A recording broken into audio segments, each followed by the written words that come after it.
This podcast is brought to you by Contessa Digital.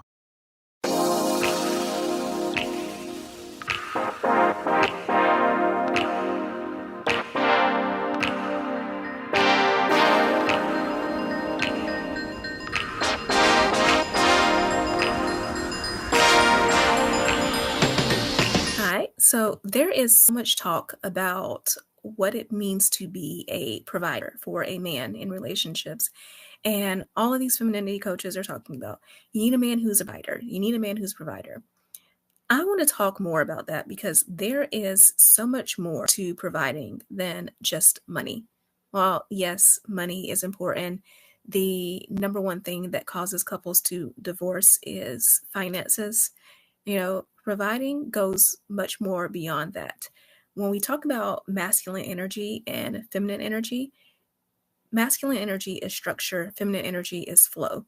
So when we talk about traditional male female roles, if you are a woman who is looking to find a man in his masculine energy while you are in your feminine energy, what this means is that the man has to provide a more masculine structure in how he, approaches relationships.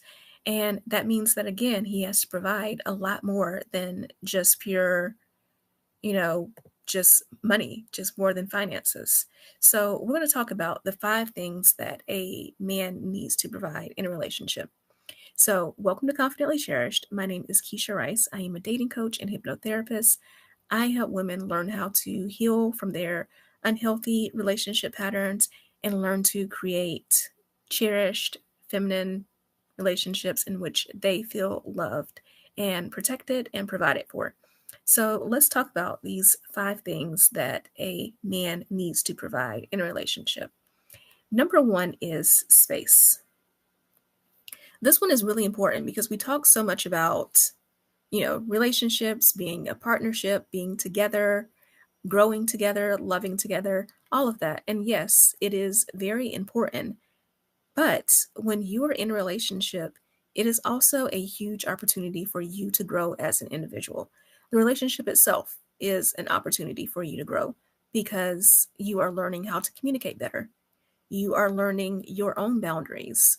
You're learning how to enforce the boundaries you already have, what new boundaries you need to set. You are learning about yourself and how you react to certain triggers because nothing triggers you more than dealing with relationships with other people, not just your romantic relationships, but also your relationships with family, with friends, all of that. I'm constantly telling my clients that all relationships are related.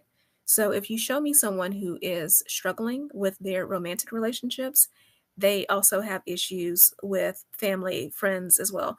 If you can't set boundaries with your partner, you probably struggle to set boundaries with your parents, with your siblings, all of that as well.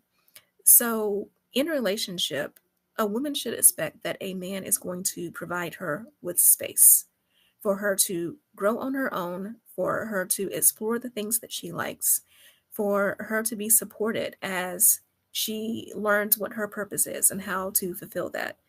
And giving that space does not mean that, the relationship is less. But in order for 2 people to be happy in a relationship, they have to not only honor each other and honor their time with each other, but they have to honor the other person's need to spend a long time, to have their own interests, to cultivate those, to learn certain things on their own. So the number one thing that a man should provide you with is space. And by the way, if you're just joining me, I am live on both TikTok and on YouTube. I normally don't record my podcast live, but I thought that would be something fun to do today. So, number 2, a woman should expect that a man provides her with respect. That means respecting her boundaries, respecting who she is as a person, respecting her ability to grow and achieve. So much has been made recently with the Olympics coming up of Simone Biles and her husband. I am blanking on his name. And I feel really bad because so many people can't remember his name. But There's been a lot of talk about that, about how he makes himself out to be the prize in the relationship, whether or not he seems jealous of Simone Biles' success, which I personally think that explains a lot of his behavior. But, it is so important that when you are in a relationship, you need to expect that the person is going to respect your growth journey, back to them giving you space.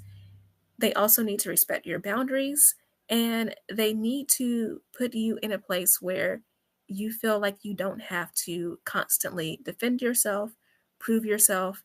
They shouldn't be doing things that question your worth. They shouldn't be constantly trying to take you down a peg, trying to humble you, things like that. The third thing that a woman should expect a man to provide her with is certainty. That certainty comes in the form of consistency, of integrity. When someone tells you that they're going to do something, they should do it. When someone says that they're going to be in a certain place, that they're going to do a certain thing, you should know that that is what's going to happen unless there's some absolute emergency. There should be certainty in being able to, once you get to know someone, really be able to expect certain types of behavior, to know their personality, for a person not to just completely switch personalities and be a different person from time to time. So, when you are in a happy, healthy relationship, one of the things that is really hard for my clients and for other people to understand is that if they have a history of unhealthy relationships, those relationships are often very chaotic, full of drama. And although that's not healthy, there's some excitement with that.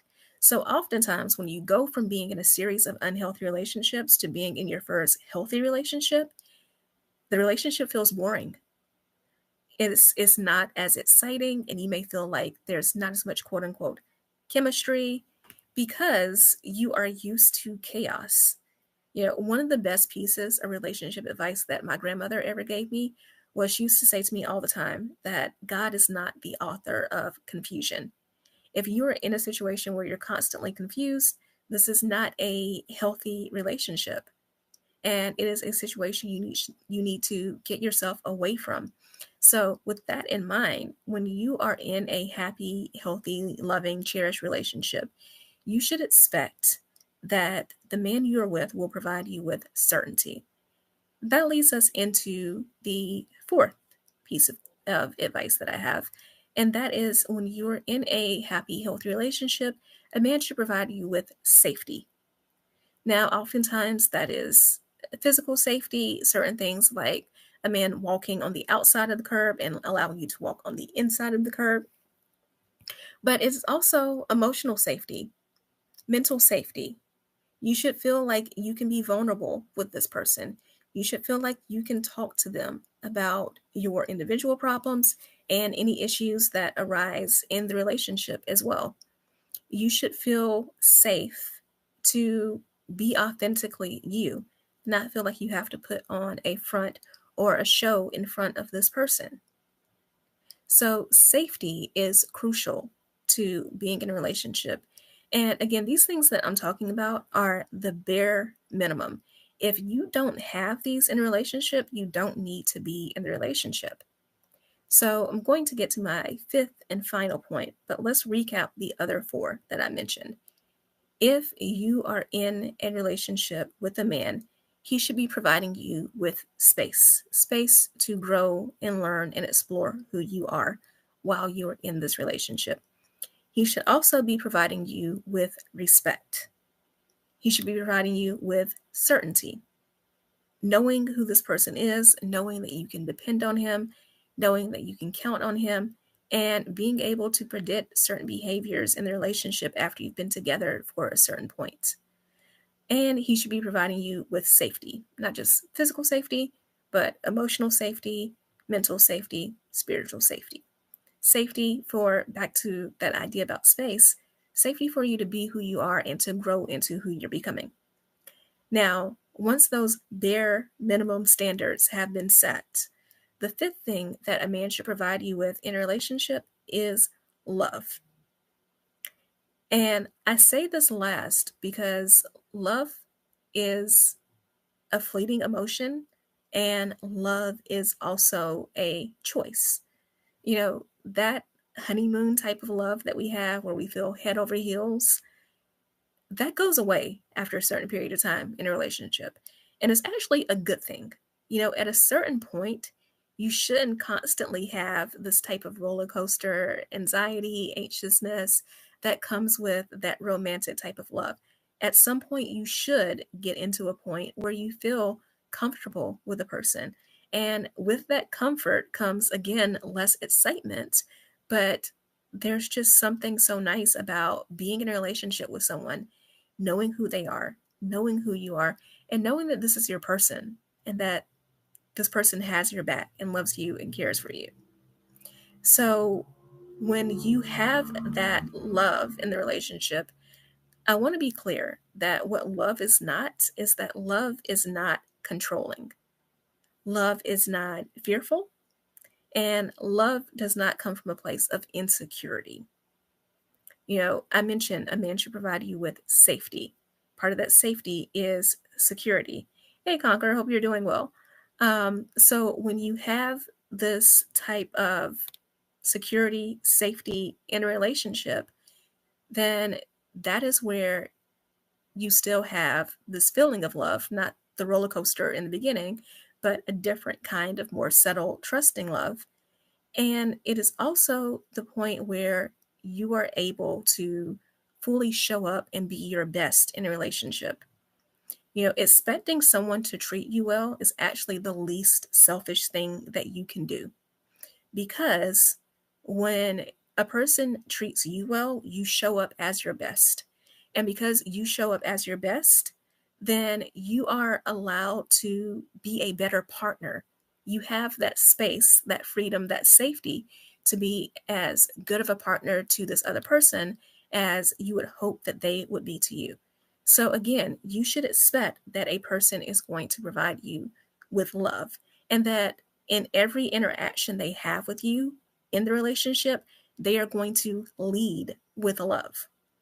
That all of their behaviors toward you will come from a place of genuinely wanting what is best for you and genuinely wanting to see you happy, see you fulfilled, see you become the person that you are meant to be. If a person is treating you and in a way that shows that their behavior is coming from insecurity, they're afraid constantly of you cheating, of other people becoming more important, they're constantly jealous, they exhibit controlling behavior, then this person is not in love with you. They are doing what they can to keep you from a place of wanting you to themselves, from a place of control, which is not love. And I'm not saying that that makes them a bad person, because some people just don't know. Some people didn't have those examples in their childhood. They didn't have great parents themselves. They didn't have healthy relationship role models. So because they didn't have those things, they don't know how to treat you well. Again, that doesn't make them a bad person, but it probably means that they are bad for you. And you can love them, you can wish them the best in the world, but at the same time, it means that, you probably need to find someone who can love you in the way that you need to be loved.